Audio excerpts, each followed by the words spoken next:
오늘 본문은 부활 이후에 예수님께서 제자들에게 첫 번째 말씀하신 내용입니다.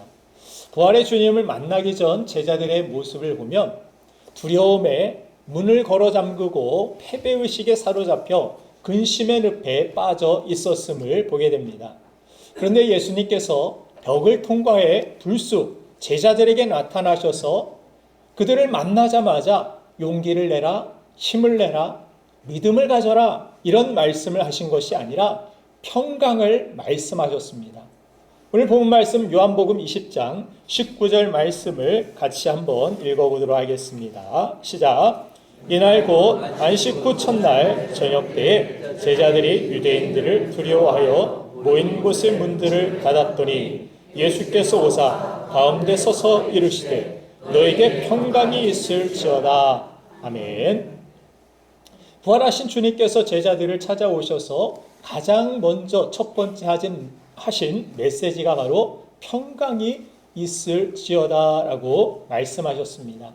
요한복음 20장 21절에서도 다시 한번 거듭 그들에게 말씀을 주시는데 같이 한번 21절 말씀도 읽겠습니다. 시작. 예수께서 이르시되 너에게 평강이 있을지어다. 아버지께서 나를 보내신 것 같이 나도 너희를 보내노라. 아멘. 절망 가운데 속수무책인 상황에 처한 이 제자들에게 당장 필요한 것은 다른 무엇이 아니라 평강이라 말씀하여 주셨습니다. 이 말씀을 들은 제자들은 낙심과 두려움이 기쁨으로 바뀌는 반전이 일어났다라고 성경은 말씀합니다. 여기에서부터 그들의 변화된 삶이 새롭게 시작된 것입니다. 우리도 제자들처럼 절망 가운데 세상을 살면서 속수무책인 상황이 얼마나 많이 있습니까? 막연한 두려움이 우리에게 수시로 찾아옵니다. 앞으로 내가 어느 때까지 일하고 먹고 살기는 하겠는가? 또 몸이 안 좋으면 이거 혹시 암은 아닌가? 이러다 죽는 것 아닌가? 나 죽으면 가족들은, 자식들은 어떻게 하나? 두려움이 꼬리를 물며 혼자 상상 속에 드라마를 쓰고 있을 때가 많이 있습니다. 누군가 저보고 귓볼 끝에 주름이 있다고 그렇게 이야기하면서 그러면 치매 확률이 올라간다라고 저에게 이야기를 했습니다. 그래서 세수하다가 귓볼이 이렇게 보이는데 주름이 있습니다. 그래서 계속 귀를 볼 때마다 그 말이 머릿속에서 맴돌고 또 뭐 하려다가 깜빡깜빡 잃어버리면 나 치매 초기 아닌가? 귓볼에 주름이 있어가지고 이 말이 계속 끊임없이 생각이 났습니다. 치매 걸리면 교회는 어떻게 하나? 가족들은 어떻게 하나? 간혹 그런 생각이 들면 더 간절히 기도하게 되고 저의 미래를 주님께 맡기곤 합니다. 목사라도 그렇게 여러 근심된 일들이 찾아올 때가 있다는 것입니다. 요즘에는 불안증이나 이 불면증에 시달리는 사람들이 참 많이 있다고 합니다. 잠자리에 들면은 불안과 염려와 근심, 두려운 생각들이 밀어닥쳐서 공황장애를 겪기도 하고 제자들처럼 문을 걸어 잠그고 사람들을 만나는 것도 밖을 나가는 것도 두려워하는 사람들이 많아졌다고 합니다. 예전에 연예인 홍진경 씨에게 행복이 뭐냐고 누군가 물었을 때 이런 대답을 했습니다. 자려고 누웠을 때 마음에 걸리는 것이 하나도 없이 잠드는 게 행복이다. 여러분들 이런 잠을 취하고 계십니까? 우리가 사람을 만나면 안녕하세요라고 서로의 안녕, 즉 평안을 우리는 묻습니다. 우리는 다른 사람의 평안에 그렇게 관심을 갖기도 하고 자신의 평안을 위해 열심히 무언가를 하며 이 세상을 살아가고 있습니다. 어떤 사람은 불안은 무지에서 오는 것이기 때문에 교육을 통해서 많은 지식을 쌓는 것을 통해서 평안을 얻어야 한다라는 사람도 있습니다.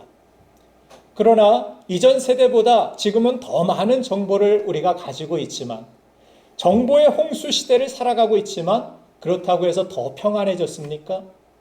그렇게 묻는다라면 선뜻 대답할 수 없을 것입니다. 오히려 더 많은 생각으로 머리가 복잡해지고 두려움과 스트레스가 더 많아졌습니다.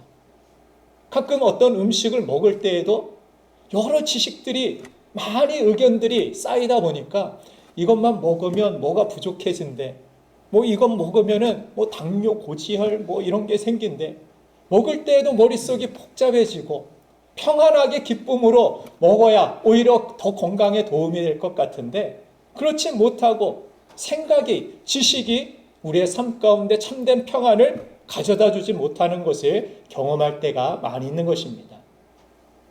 또 어떤 사람들은 우리가 불안이나 어떤 두려움, 염려를 단지 우리 심리적인 그런 현상에 지나지 않는 것이다, 이렇게 이야기하면서 호흡법이나 명상이나 요가 같은 것을 통해서 내 마인드 컨트롤을 하면 평안을 스스로 지킬 수 있다라고 주장합니다. 이런 시도는 자신의 마음을 일시적으로 속이는 훈련에 불과할 뿐입니다. 요즘 이야기하듯이 정신승리 같은 것입니다. 그것으로는 참된 평안함을 우리가 지킬 수도 누릴 수도 없는 것입니다. 또 우리가 열심히 돈을 벌고 부유해지기를 원하는 것도 표면적으로는 우리가 돈을 추구하는 것 같지만 그 내면에는 자원이 많아야 근심거리가 줄어들고 내가 평안하게 살 수 있다는 기대 때문입니다. 그런데 리프맨이라는 이 작가의 소설 중에 이 마음의 평안이라는 책에 이런 내용이 있습니다.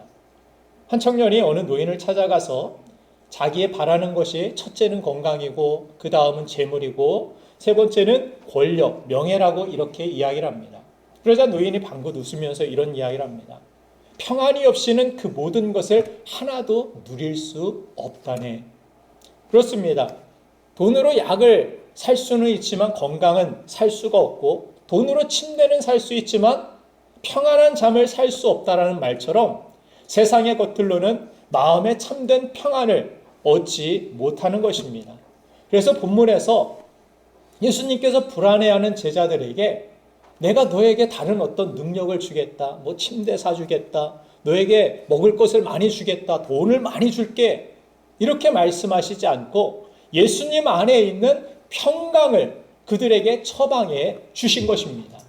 어떤 상황에서도 흔들림 없는 이 절대 평강을 주심으로 제자들의 삶은 달라지기 시작했습니다. 그들은 스데반 집사처럼 죽음 앞에서조차 천사의 얼굴처럼 밝고 평안함을 가지고 담대한 하나님의 사람으로서 끝까지 충성된 삶을 살았습니다. 사랑하는 여러분들, 오늘 이 말씀을 듣는 여러분의 삶도 주님 주시는 이 참 평강으로 말미암아 근심 많은 이 세상 속에 절대 평강을 가지고 근심이 아닌 믿음으로 주님의 참된 제자로 살아가기를 주님의 이름으로 축복합니다. 그러면 근심 많은 이 세상에서 근심 없이 평안하게 살기 위해 우리가 해야 할 일이 무엇인지 두 가지 살펴보겠습니다. 그 첫 번째는 우리는 다른 것을 구해야 한다는 것입니다. 세상과 다른 것을 우리가 추구해야 합니다. 사람들이 참 평안을 얻지 못하는 이유는 환경이나 조건이 나에게 평안을 가져다 준다라고 믿기 때문입니다. 이 믿음이 있는 한 우리는 참 평안을 얻을 수 없습니다. 평안을 위해 구하는 것이 잘못되어 있기 때문입니다. 예수님은 평안에는 두 가지 종류가 있다라고 구분지어 말씀하신 바 있습니다. 요한복음 14장 27절 말씀에 보면 하나는 예수님이 주시는 평강이고 또 하나는 세상이 주는 평강인데 같이 한번 읽어보겠습니다. 시작. 평안을 너에게 주노니 곧 나의 평안을 너에게 주노라. 내가 너에게 주는 것은 세상이 주는 것과 같지 아니하노라. 너희는 마음에 근심하지도 말고 두려워하지도 말라. 아멘. 두 가지 종류의 평안이 있다. 그러나 내가 주는 평안은 세상이 주는 것과 다른 종류의 것이다 말씀하셨습니다. 그러면 세상이 주는 평강은 어떤 평강입니까? 어떤 평안입니까? 잠시의 평안입니다. 세상이 주는 평강의 특징은 대부분 필요를 채우는 것입니다. 돈이 없으면 돈을 벌고 채우고, 또 집이 없으면 집을 사서 채우고, 배고픔이 있으면 그 배고픔을 가지고 내 어떤 것들을 채우는 모습. 그런데 돈도 있고 먹을 것도 많고 집도 있는 분들, 그렇다고 해서 걱정거리가 하나도 없이 평안하십니까? 하나 해결하고 나면 또 다른 염려거리가 생기기 시작합니다. 세상이 말하는 평강은 진짜 평강이 아니라는 것입니다. 늘 불안하고 늘 긴장하고 뭔가 이루고 나면 오히려 더 공허해지고 또 그것이 없으면 좌절하고 상대적인 어떤 평강, 이 조건적인 평강은 이것을 따라다가는 진짜 평강을 우리가 누릴 수 없다라는 사실입니다. 반면에 예수님이 주시는 평강은 환경과 조건에 관계없는 상대적인 것이 아니라 절대적인 평강임을 말씀하여 주셨습니다. 예수님이 평강이 있을지어다 하실 때에 제자들이 근심이 사라지고 그들에게 기쁨이 임한 것처럼 여전히 상황은 똑같은 상황이었는데 내 심령 상태, 제자들의 심령의 상태가 변하게 된 것, 그것이 주님이 주신 평강이라는 것입니다. 세상은 여전히 시끄럽고 복잡한데 이상하게 내 마음이 잔잔한 호수와 같고 알 수 없는 기쁨과 따스함이 느껴집니다. 하나님이 주시는 평강이 있는 것입니다. 교회에만 오면 마음이 따뜻해지고 이유 없이 눈물이 흐를 때가 있고, 지난주에도 어떤 분이 그런 이야기를 하시더라고요. 교회에 오면 마음이 편안해지고, 제가 교회를 다녀본 적은 없는데 이유 없이 찬양을 처음 듣는 찬양인데 눈물이 나고, 그래서 이렇게 울어도 되는 건지 오히려 그렇게 저에게 질문하더라고요. 하나님이 주시는 따뜻한 안아주심, 하나님의 위로, 성령의 위로가 있을 때 참된 평강이 우리 안에서 임하게 되는 것입니다. 이사야서 45장 7절 말씀을 보면 이 평강의 주인이 누구인지를 분명히 말씀하시는데 같이 한번 읽겠습니다. 시작. 나는 기뻐지고 어둠도 창조하며 나는 평안도 지고 하나님도 창조하니 나는 여호와라 이 모든 일을 행하는 자니라. 아멘. 평안을 누가 만드느냐, 누가 짓느냐, 하나님이 지으신다라고 말씀하십니다. 평강의 주인은 하나님이십니다. 그래서 그런 찬송이 있지 않습니까? 평화, 평화로다. 하늘 위에서 내려오네. 참 평강이 없는 이 땅에서 우리는 하늘 위에서 내려오는 하나님이 주시는 절대 평강을 구해야 한다는 것입니다. 골로새서 3장 1절 말씀도 보면 그러므로 너희가 그리스도와 함께 다시 살리심 받았으면 뭐 해야 되느냐? 내가 구원 받았으면 뭐 해야 되느냐? 위의 것을 찾으라. 거기는 그리스도께서 하나님 우편에 앉아 계시느니라.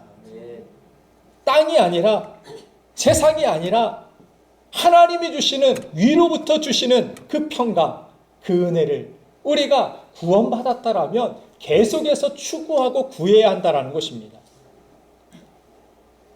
어머니와 헤어져 방황하는 어린아이는 어머니와 다시 만나기 전까지는 불안할 수밖에 없는 것처럼 평안은 오직 주님께로부터 오는 것이고, 우리의 영혼이 주님과 거리가 멀어지면 멀어질수록 이 평강은 점차 우리 안에서 사라질 것입니다. 그러나 우리가 주님께 가까이 나아가고 위의 것을 구하고 세상과 다른 것을 구하게 될 때에 우리 안에 주님이 주시는 평강으로, 절대적인 이 평강으로 두려움 없이 세상 속에서 정말 당당한 믿음의 삶, 하나님 백성들의 삶을 살아가게 될 줄로 믿습니다. 이 평안은 우리가 나중에 얻어야 하는 것이 아닙니다. 바로 지금 얻어야 합니다. 우리는 조금만 더 있으면 평화가 어떻게 평안이 나에게 찾아올 것이다, 이렇게 기대를 막연히 할 때가 있습니다. 대출금을 다 갚고 나면은 나는 평안해질 거야. 둘째 아이가 대학에 가게 되면 내 마음이 평안해질 거야. 그 전까지는 어쩔 수가 없지 뭐. 이번 달까지는 바쁘고 정신이 없고, 하지만 다음 달이 되면은 평안해질 수 있겠지. 저 문제들이 사라지면, 저 원수 같은 사람이 내 곁에서, 내 눈앞에서 없어지면 나는 평안해질 거야. 이렇게 생각하지만 평안은 그런 종류, 세상의 어떤 다른 것으로부터 오는 것이 아님을 분명히 아셔야 합니다. 문제가 없는 세상은 없습니다. 피한다고 해서 피해지는 것이 아닙니다. 문제는 사라지지 않습니다. 평안은 그래서 문제가 사라진 후에 얻을 수 있는 것이 아님을 분명히 아시기를 바랍니다. 여러분들, 내일을 믿지 마십시오. 환경을 믿지 마십시오. 내일에는 아무것도 우리에게 보장이 없습니다. 저는 자고 깨는 것을 그런 생각할 때가 있습니다. 죽음과 부활로. 자고 나면 내가 내 몸을 어떻게 컨트롤할 수도 없고 그냥 다 내려놓고 우리는 잠에 듭니다. 무슨 일이 일어날지, 내일이 올지 어떻게 될지 모릅니다. 자고 깨면은 나에게 새 날이 시작되었구나, 나에게 새 날을 주셨구나, 그렇게 감사하고 기도로 깨게 됩니다. 그렇게 자고 깨고 계속 하다 보면 자고 결국에는 여러분들 일어나지 못할 것입니다. 언젠가는. 그리고 주님이 오실 때 여러분들은 다시 일어날 것입니다. 어떻게 보면 우리는 매일매일 순간을 죽음과 부활을 하루하루 그렇게 연습하며 사는 것은 아닌지 이런 생각을 할 때가 있습니다.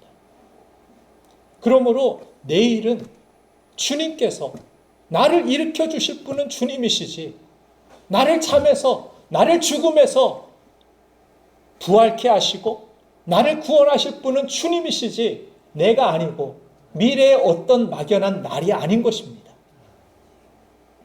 그래서 영혼의 우리가 풍성함을 얻기 위하여, 충만함을 위하여 단순히 지금 주님 앞에 내 자신을 드리며 내 자신을 맡겨드리며 주님께 평안을 구할 때 세상과 다른 주님 안에 있는 하나님만이 지으시고 창조하신 그 참 평안을 우리에게 허락하여 주실 줄 믿습니다. 문제가 있을 때도 마찬가지입니다. 어려움이 있고 내 평안이 깨지고 흔들리려고 할 때 우리는 무엇을 해야 됩니까? 세상 사람들은 그 문제를 해결하면 평안이 있을 것이다 생각하지만 우리 크리스찬들은 다른 것을 구해야 합니다. 빌립보서 4장 6절 7절을 보면 우리에게 염려의 문제가 찾아오면 무엇을 하라고 말씀합니까? 같이 한번 읽겠습니다. 시작. 아무것도 염려하지 말고 다만 모든 일에 기도와 간구로 너의 구할 것을 감사함으로 하나님께 아뢰라. 그리하면 모든 지각에 뛰어난 하나님의 평강이 그리스도 예수 안에서 내 마음으로 상생하게 지키시리라. 아멘. 하나님의 평강이라 말씀하시죠. 세상이 주는 평강과 다른 종류의 것을 하나님께서 그 염려의 문제가 찾아오는 순간에 염려를 기도로 바꾸면 염려가 자꾸 찾아와서 막 마음이 심란해지고 불안해지고 두려워지고 미래에 대한 막연한 어떤 두려움 가운데 휩싸이게 될 때 뭐 해야 되느냐? 기도로 그 모든 것들을 하나님께 맡기라. 신앙생활 잘하는 것이 무엇입니까? 맡기는 것입니다. 맡기는 것 잘하는 것. 맡겨야 돼요. 주님은 무거운 짐들 다 맡기라 하시는데 여러분들은 무거운 짐은 내 겁니다 하고 이 교회 여러분들 찾아와서 주님 앞에 예배하면서 뭐 해야 됩니까? 맡겨야 됩니다. 나의 인생 하나님께 있습니다. 나의 구원 하나님께 있습니다. 나의 모든 축복, 나의 인생의 성공, 모든 것이 하나님의 손에 있습니다. 나의 승리 하나님께 있습니다. 믿으십니까? 네. 그래서 우리의 구원이 하나님께 있음을 믿고 내 마음의 염려와 근심들, 두려움들이 찾아올 때 나를 위해 십자가에 달리셔서 나를 구원하시고 나를 승리케 하신 주님을 바라보는 것입니다. 주님을 의지하고 맡기는 것입니다. 그러할 때 주께서 부어주시는 그러한 참된 평강을 우리가 경험하게 될 줄 믿습니다. 두 번째, 참 평안이 세상 속에 없는 이 세상을 살아가면서 참된 평강을 세상 속에서 누리기 위해서 우리는 다르게 살아야 합니다. 다른 것을 구할 뿐만이 아니라 우리는 다르게 살아야 합니다. 제자들이 지금 무서워 문을 걸어 잠그고 있었다라고 오늘 본 말씀 19절은 기록하고 있습니다. 왜냐하면 예수님의 제자로서 세상에 나아간다라면 방 안에서 누리는 평안조차도 잃어버릴 것 같았기 때문입니다. 문 밖은 위험해. 그런 말이 있듯이 이들은 문을 꼭꼭 걸어 잠그고 우리가 지금 나갔다가는 예수님의 제자라고 발각되어 예수님처럼 십자가에서 처형될 수 있고 죽을 수 있어. 우리는 이 방안이 안전해. 우리는 이 공간이 나에게 평안을 줄 수 있어. 그런 공간에 주님께서 문이 잠겨 있는 그 문을 여시지도 않고 그 방 안으로 제자들에게 찾아오셔서 참 평안을 그들에게 나눠 주셨습니다.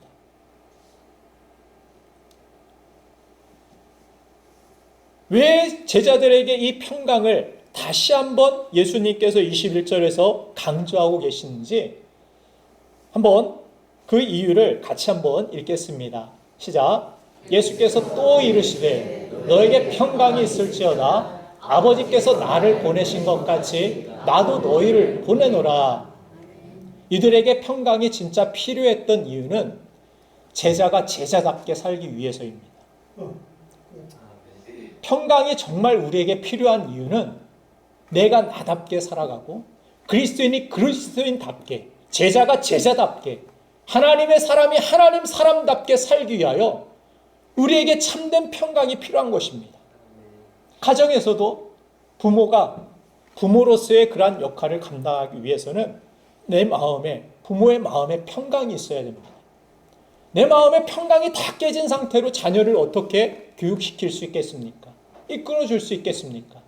부부간에도 마찬가지죠. 결혼 생활에서 남편이 평강이 없다라면, 아내가 평강이 없다라면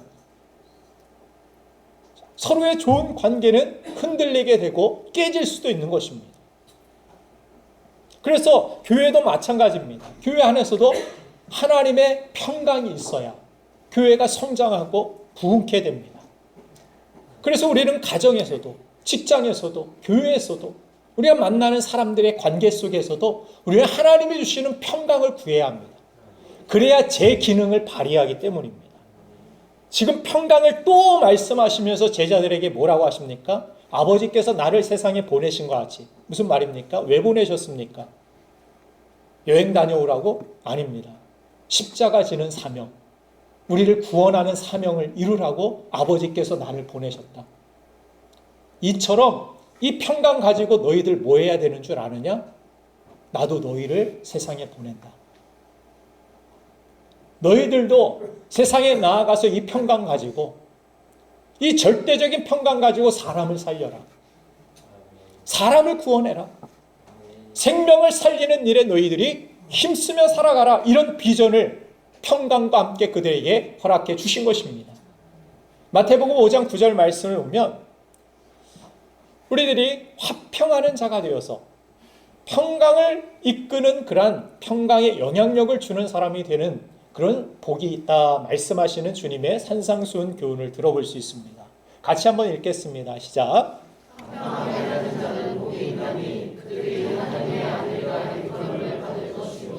아멘.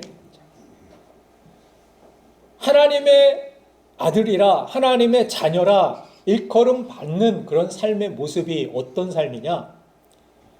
하나님이 주신 평강 가지고 세상 사람들과 똑같은 그러한 비전, 똑같은 목적을 위해 살아가는 삶이 아니라는 것을 주님 말씀하십니다. 하나님 자녀는 다르다라는 것입니다. 그 다르다라는 것을 성경은 뭐라고 합니까? 거룩이라고 이야기합니다. 거룩한 삶을 살아야 된다. 거룩은 구별되다라는 것입니다. 세상과 구별됨이 여러분들에게 무엇이 있습니까? 똑같이 먹고 똑같이 옷 입고 똑같이 살아갑니다. 그러나 다른 것이 있어야 됩니다. 그 다른 것이 무엇이냐? 성경이 분명히 이야기하는데 거룩한 하나님의 사람들은 이와 같이 예배도 함께 드리지만 예배만 있는 것이 아닙니다. 함께 모여 하나님의 은혜를 받고 하나님 주시는 평강과 위로를 받고 하나님의 말씀을 듣고 뭐 해야 됩니까? 세상에 나아가서 여러분들이 만나는 사람, 여러분들이 가는 그곳에 그곳이 나의 선교지라 생각하시고 그곳에서 내가 이 영혼을 살리기 위하여 이 영혼을 구원하기 위하여 이 영혼에게 힘이 되어주기 위하여 내가 무엇을 해야 될까?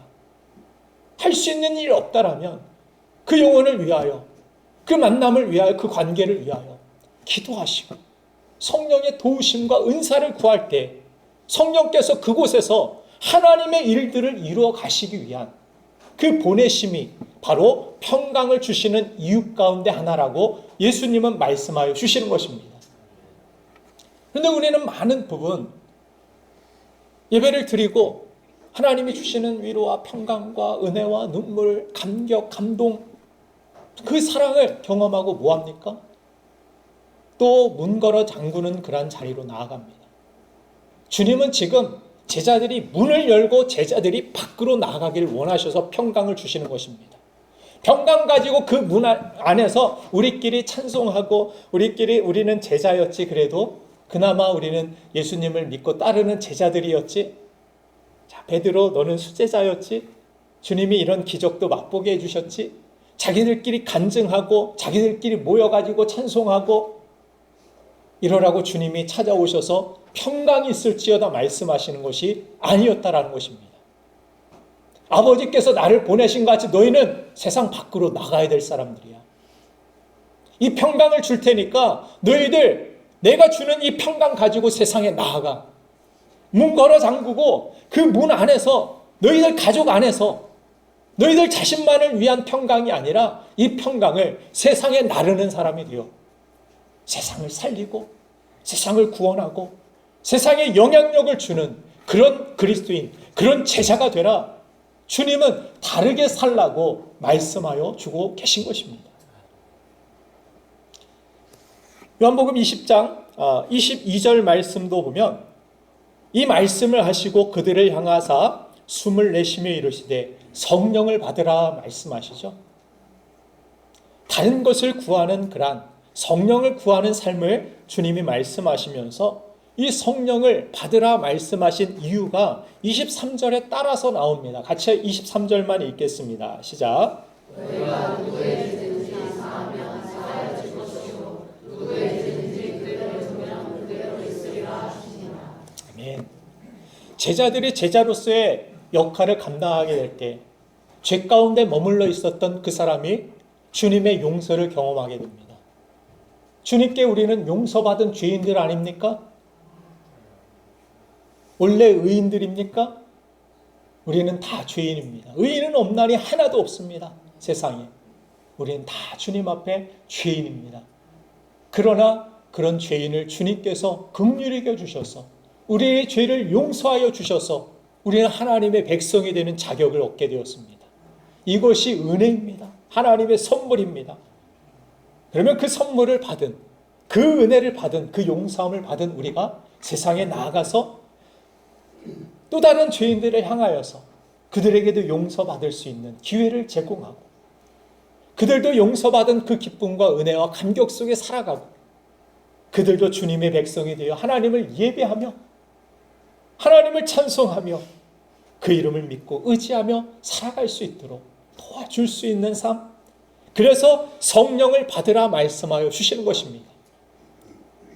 고린도전서를 보면 요즘 수요 예배 가운데 강해 설교로 계속해서 12장, 13장, 14장 계속해서 요즘 살펴보고 있는데 고린도전서 12장, 13장, 14장에서 특별히 은사에 대한 말씀을 하십니다. 그러면서 고린도전서 13장에서 사랑장이라 알고 있는데 사랑을 말씀하신 것이 아니라 은사에 사랑이 필요하다. 사랑이 바탕이 되어 은사를 사용해야 된다라고 말씀하십니다. 그래서 사랑은 오래 참고 온유하며 이런 사랑의 내용들을 구체적인 내용들을 설명하는데 왜 이 은사들이 우리에게 필요하느냐? 또 은사에 대하여 고린도 교회에서 그렇게 언급하고 있느냐? 그 당시 은사를 가지고 그 사람들이 처음 받은 그 은사를 어떻게 사용했느냐면 자기의 자랑, 자기의 능력, 또 어떤 사람, 어떤 목회자 파벌을 형성하고 따라다니면서 교회가 하나 되지 못하고 분열되고 깨트려지는 가운데 너희들 그렇게 은사 사용해서는 안 된다. 성령께서 은사를 너에게 주신 이유는 교회가 하나 되게 만들고 한 팀이 되어 하나님이 기뻐하시는 영혼들을 구원하고 살리는 교회가 되라고 은사를 주신 것이다. 그래서 만약 너희들이 천사의 말을 하고 방언을 하고 예언을 하고 수많은 기적을 행하는 산을 옮기는 믿음이 있다 할지라도 사랑이 없으면 울리는 꽹과리와 같다. 사랑이 뭔 줄 아느냐? 다른 사람 살리기 위하여 내 자신 내려놓는 것이다. 다른 사람 구원하기 위하여 내 뜻을 포기하는 것이다. 이것이 사랑이다.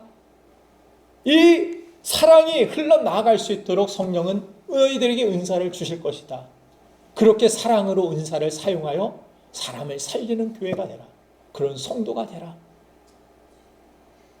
그렇게 말씀하고 계신 것을 보게 됩니다. 지난주일 말씀에 제자들에게 예수님께서 지난주 말씀에는 세 번째 찾아오셨다라고 성경이 기록하죠. 이 말씀은 오늘 말씀은 첫 번째 찾아오실 때 주신 말씀이고 세 번째까지 찾아오신 가운데 그들이 뭘 하고 있었습니까? 세 번째 찾아오셨을 때 뭐라고 했죠? 우리 물고기나 잡으러 가자. 예수님이 너희는 사람을 낚는 어부가 되어라. 이런 사명을 가지고 그들을 처음 불러주셨습니다. 근데 부활하신 예수님 만나고 나서도 이들이 뭘 하고 있느냐? 평강을 주셨는데 그 평강 가지고 뭐 하고 있느냐? 우리 물고기 잡으러 가자. 그냥 돈이나 열심히 벌자. 뭐 다른 사람 우리가 구원이야? 우리가 뭐 대단한 사람이길래 무슨 십자가를 쳐? 우린 예수님이 아니잖아. 그렇게 살아가면 돼. 세상 속에 물고기나 잡고 사람들처럼 그렇게 사람 속에 섞여서 살아가면 되는 거지 뭐. 내 평안만 지키고 살아가지. 이것은 문 안에 있을 때나 문 밖에 있을 때나 별 다를 바 없는 아무 영향력도 주지 못하는 제자들의 모습을 봅니다. 그 제자들에게 또 찾아오시죠. 오늘도 이 말씀을 가지고 여러분들에게 주님은 또 찾아오셨습니다. 다르게 살라고. 여러분들 다르게 사시길 바랍니다. 그냥 뭐 내 평안 지키는 것이 전부지 뭐 신앙생활에 그렇게 생각하지 마시고 다르게 살아야 됩니다. 고양이 집사로만 사시지 마시고 정말 집사답게 사시길 바랍니다. 성도로서 여러분들 사시길 바랍니다. 성경의 요나서를 보면은 니느웨로 가라고 주님이 말씀하시죠. 그런데 자기 생각과 맞지 않는다고 해서 다시스로 갔을 때 그 배 안에서 잠들어 있는 이 잠시 평안을 그 배에서 누리는 요나의 모습을 조명하여 성경은 비춰줍니다. 사명 내려놓고 나아가니까 그냥 잠자고 있으니까 내 갈 길 가고 있으니까 잠깐 잠이 들고 평안했는지 모릅니다. 그러나 잠시 후 엄청난 풍랑이 찾아옵니다. 물고기 뱃속 신세가 되어서 있는 요나의 모습을 성경이 그리고 있습니다. 그리고 나서 요나가 억지로 가긴 갔지만 자기 원뜻과는 맞지 않았지만 자꾸 어려움이 닥치고 풍랑이 닥치고 내 뜻대로 사니까 일이 꼬이고 어렵고 그런 것들을 경험하면서 그래 그러면 하라는 대로 한번 해보자 하고 나아갔는데 어떤 일이 벌어집니까? 예수 믿는 사람, 하나님 믿는 사람 한 사람도 없었던 니느웨가 왕부터 다 선언하여 하나님을 믿자고 선포합니다. 다 엎드려 회개하고 하나님 백성이 됩니다. 이런 놀라운 광경을 보고도 요나는 뭐 어떤 감동도 없고 오히려 박농쿨이 나의 그림자가 되었던 박농쿨 없어지고 그것만 원망하고 있는 안타까운 요나의 모습을 보는데 무엇을 이야기합니까? 우리의 삶을 하나님께서 그냥 박농쿨 아래서 그냥 배 안에서 잠시 평안함을 느끼는 그런 인생이 아니라 참된 평안을 온 나라와 민족에게 선포하고 많은 사람들을 살리고 세우는 그 평안이 정말 확대되고 극대화되어 놀라운 하나님의 역사와 하나님의 일을 이루는 그런 평안을 가지고 우리가 다르게 살라라고 말씀하여 주시는 것입니다. 사랑하는 여러분들,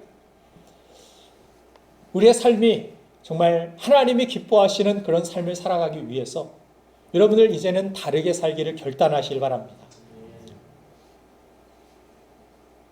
하나님 다르게 살 수 있는 마음 주시옵소서 그렇게 기도하지 마시고 내가 다르게 살겠습니다.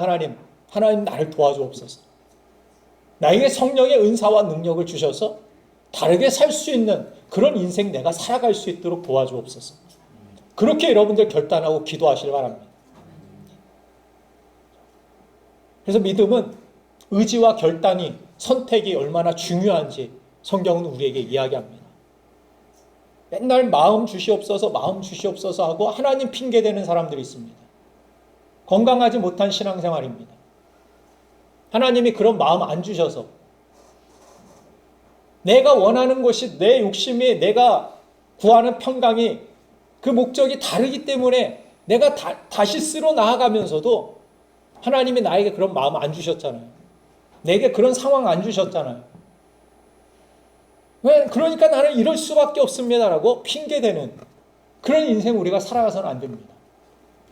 주님 주신 평강 가지고 주님 믿고 나아갈 때 하나님께서는 여러분들이 행하는 행사에도 복을 주시고 강하게 하시고 능력 있게 하여 주실 줄 믿습니다. 제가 신앙생활을 계속 하면서 성도들의 삶도 바라봤을 때 그렇습니다. 나에게 주신 직분, 나에게 주신 어떤 일들, 나에게 주신 어떤 사명들, 이것들을 위하여서 그 결에 맞게 살아갈 때 하나님께서 그 가정에, 그 자녀들에게도, 그 사업에도 복을 주시고 은혜를 주시는 모습을 봅니다. 그런데 언제부턴가 내 평안은 내가 지킨다라는 그런 착각 가운데 빠지게 될 때, 나는 내가 번 돈으로 내 가정, 내 평강, 나의 미래를 지켜, 이런 착각에 빠지게 되는 그런 모습이 있을 때 하나 둘씩 무너져 내리고 마치 삼손과 같이 힘을 잃어버리는 그런 상태에 빠지는 모습을 봅니다. 삼손에게 하나님이 힘 주신 이유는 무엇입니까? 사명자로 이스라엘 지키고 구원해내라. 하나님 주신 사명입니다. 그 사명 가지고 그냥 자기 쾌락을 위하여, 자기 만족을 위하여, 자기 자랑을 위하여, 자기 평강을 위하여 살아가니까 나중에 다 빠지고 눈알도 빠지고 힘을 못 쓰는 그런 상태에 빠지는 무력한 그리스도인의 모습을 삼손은 우리에게 잘 보여준다라고 믿습니다. 여러분들, 나에게 맡겨주신 직분이 축복입니다. 나에게 맡겨주신 사명이 축복입니다. 우리 그리스도인들이 세상과 다르게 사는, 정말 영혼을 구원하기 위하여 복음을 위하여 살아갈 수 있는 길, 그 길이 축복의 길입니다. 그 길이 형통의 길입니다. 주님이 그 길을 걸어가셨고 주님이 그렇게 이 땅에 오셔서 그 길, 십자가의 길을, 영혼 구원의 길을 걸어가신 것 같이 나도 너희를 보내기 위하여 너에게 평강을 주노라. 하나님 주신 평강이 있습니까? 평강이 없다면 구하십시오. 세상이 주는 평강이 아니라 하나님이 주시는 평강, 성령이 주시는 위로와 평강을 구하십시오. 반드시 주실 것입니다. 또한 그 평강을 가지고 다르게 사십시오. 똑같이 또 물고기 잡으러 가노라 이러지 마시고, 똑같이 또 문거라 잠그고 우리끼리의 평강 이러지 마시고, 다른 영혼을 위한 관심을 가지시고 하나님이 기뻐하시는 그러한 믿음의 삶을 힘있게 걸어가는 주님의 참된 제자 되기를 주님의 이름으로 축원드립니다. 이 시간 우리 함께 결단하고 기도하겠습니다.